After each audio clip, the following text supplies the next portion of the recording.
آتے ہیں, کسی ایم پی ایم این اے کے گھر پہ آتے ہیں. رسول سے صحابہ کرام نے پوچھا, رسول نے جواب دیا فی بیوت اذن اللہ ان ترفع, فرشتے ان گھروں میں آتے ہیں جن کا ادب واجب ہے.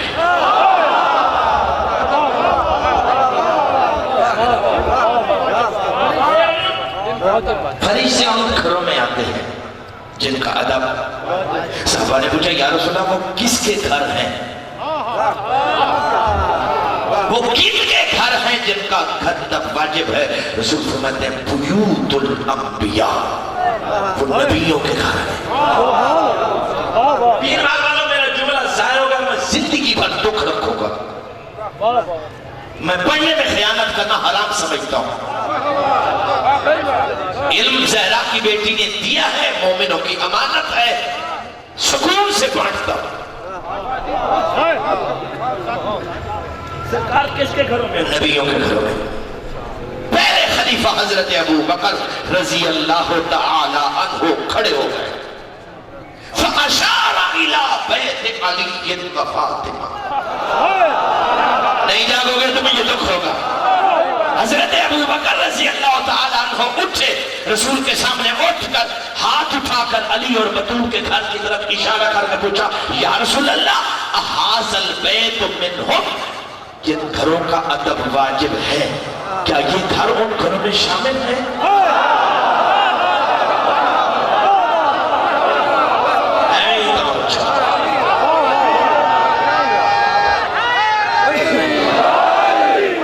نبی کا صحابی پوچھ رہا ہے, پہلا خلیفہ پوچھ رہا ہے, جس کے دل میں صحابہ کی محبت ہے, جاگو. صحابی رسول کی بات کر رہا ہوں, اور جو ہم پہ الزام لگا کہ شیعہ صحابہ کو نہیں مانتے, ہم ان پہ لعنت کرتے ہیں. جو صحابہ رسول کو نہیں مانتا اس سے بڑا بے ایمان کوئی نہیں. جو صحابہ رسول کو نہیں مانتا اس سے بڑا کمینہ کوئی نہیں. جو صحابہ رسول کو نہیں مانتا اس سے بڑا حرامی کوئی نہیں. ہم رسول کے صحابہ کو نہیں مانتے, یہ غلط الزام ہے ہم پر کہ خدا نخواستہ نعوذ باللہ ہم رسول کے صحابہ کو برا کہتے ہیں. جو برا کہے اس پہ لعنت ہے. ہم صحابہ رسول کو برا نہیں کہتے, ہم کسی برے کو صحابی مانتے نہیں.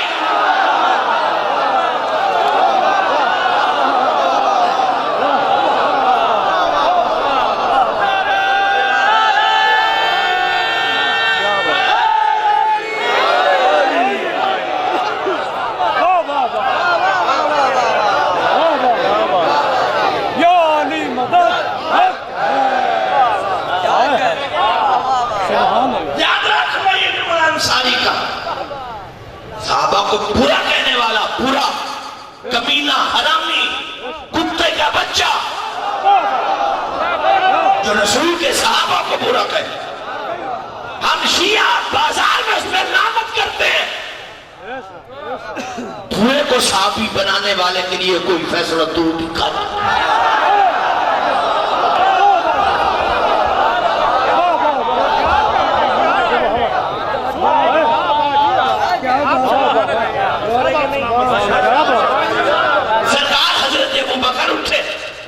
علی اور بطول کے گھر کی طرف اشارہ کر کے کہا یا رسول اللہ کیا یہ گھر بھی ان گھروں میں شامل ہے؟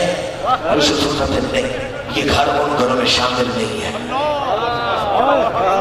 جو میری مجلس میں پریشان ہو اسے میں اور زیادہ پریشان کرتا ہوں. یہ گھر ان گھروں میں شامل نہیں ہے.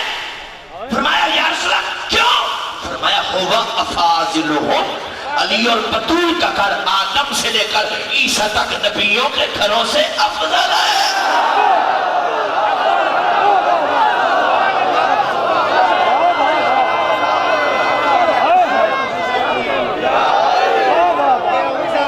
بھائی توجہ چاہتا ہوں, اللہ کے نبی کا صحابی پوچھتا ہے یا رسول اللہ علی بطول کا گھر نبیوں کے گھروں سے افضل؟ علی علی و بطول کا گھر نبیوں کے گھروں سے افضل. رسول فرماتے میرا صحابی اگر تو پریشان ہو رہا ہے تو سن علی بطول کا گھر مجھ محمد کے گھر سے بھی افضل ہے.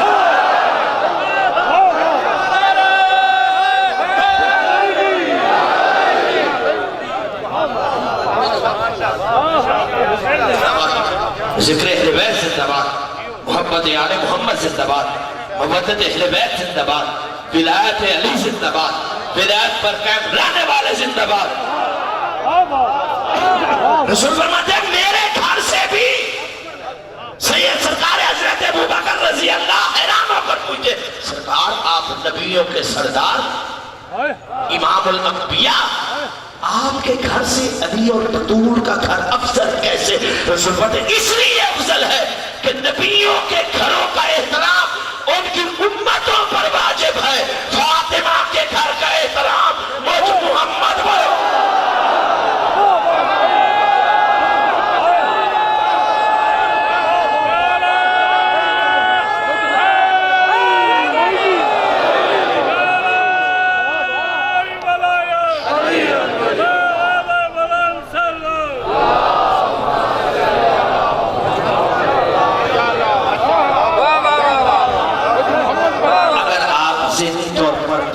ہو گئے ہوں تو میں مجلس شروع کروں.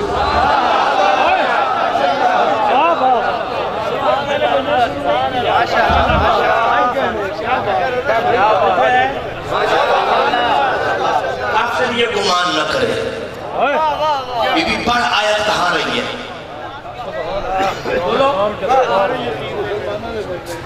مسلمانوں کے مجمع میں. کیا دربار یزید میں کافر تھے؟ نہیں تھے تو علی کی بیٹی نے کہا کیوں؟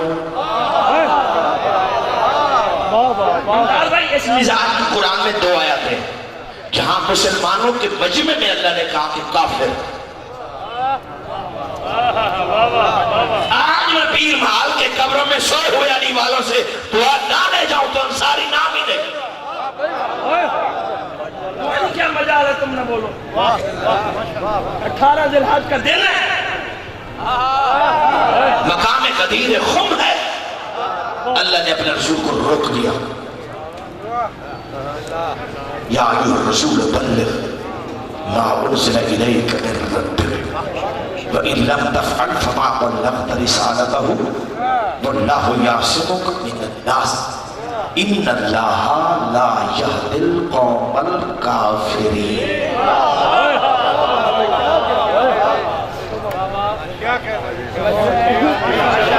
قرآن مولوی سے نہ پوچھ، قرآن اس گھر سے پوچھ جہاں پر قرآن اترا. اور میرے سنی شیعہ دوستوں، بھائیوں، بزرگوں، عزیزوں، اسلام میں فساد تب سے شروع ہوا ہے جب سے لوگوں نے قرآن اللہ سے پوچھنا شروع کر دیا.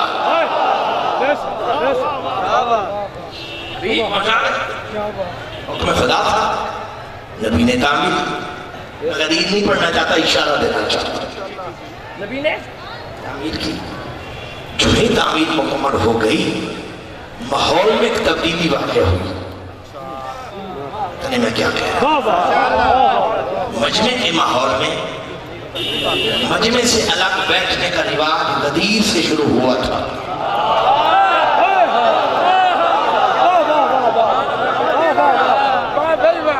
جب بھی کسی ذکر میں مجمع سے کچھ لوگ الگ بیٹھتے ہوں مجھے غدیر کی وہ فلم سامنے نظر آتی ہے.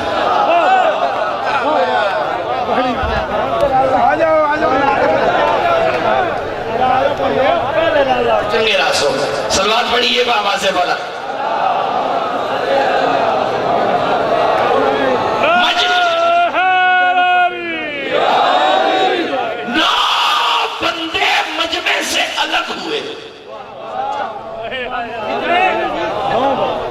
بندے مجمع سے الگ ہو کر زمین پر بیٹھ کر انگلی سے لکیریں کھینچنے لگے. علماء فطرت کہتے ہیں کہ بندہ زمین پر اپنی انگلی سے لکیریں کب اور کیوں کھینچتا ہے؟ جب دل میں کوئی پروگرام ہو اور وہ پورا ہوتا نظر نہ آئے.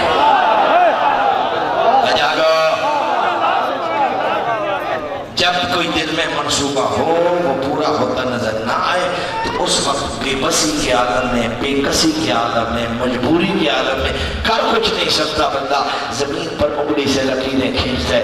بس انہوں نے ادھر انگلی پر لکیریں کھینچی، ادھر جبریل آیت لے کے آ گیا، الیوم یئس الذین کفروا من دینکم. حبیب آج کافر آپ کے دین سے مایوس ہو گئے.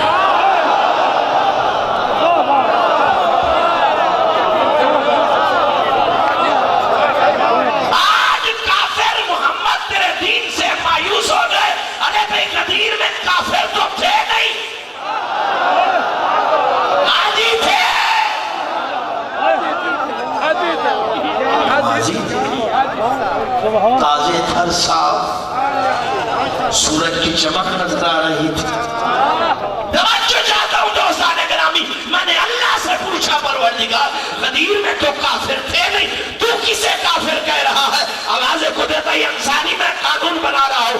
کافر صرف میرا دشمن نہیں ہوتا، کافر صرف محمد کا دشمن نہیں ہوتا. جس کے سامنے علی کی ولایت کی بات ہو اور وہ پریشان ہو جائے، نمازی بھی ہو تو کافر ہو.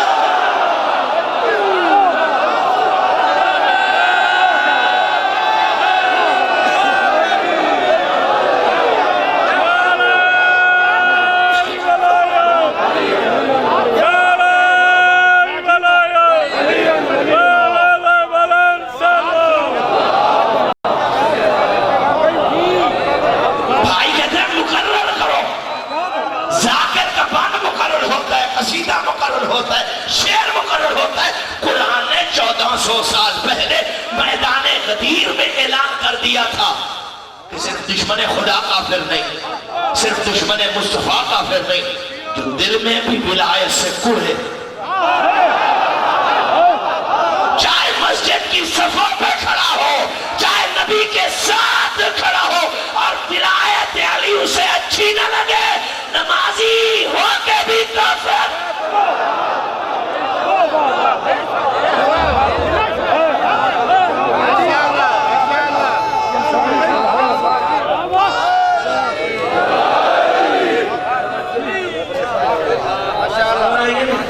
شام کے دربار میں علی کی بیٹی کہہ رہی ہے کافر یہ گمان نہ کرے.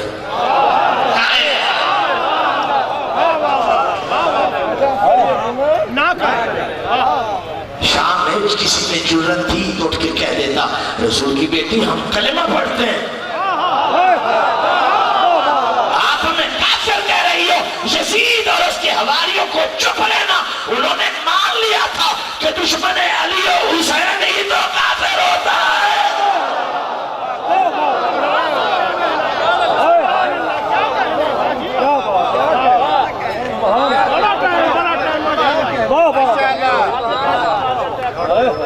تم تھا گیا تو میں چھوڑ دوں.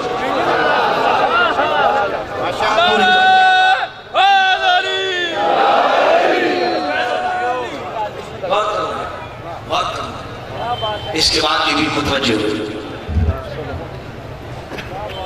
الحمدللہ عدد الرمل والحساب ووزنت العرش الى الثرى. پروردگار میں تیری حمد کرتی ہوں یزید کے دربار میں.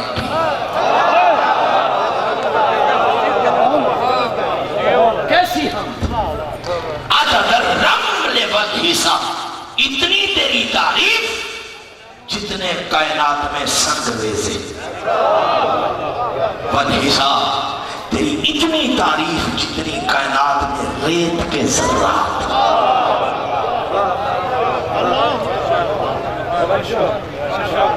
یزید کے دربار میں بی بی اپنا علم بتا رہی ہے کہ میرے بابا کے علم کی سمجھنے کی کوشش نہ کرو، میرے علم کو سمجھو. کائنات میں جتنے سنگریزے ہیں ان کے عدد بھی علی کی بیٹی جانتی ہے، جتنے ریت کے ذرات ہیں. وَفَزَنَتِ الْعَرْشِ إِلَى الثَّرَى، اور پروردگار علی کی بیٹی زینب مسافر شام تیری اتنی تعریف کرتی ہے جتنا عرش سے لے کر تحت سرا تک تیری پوری کائنات کا وزن.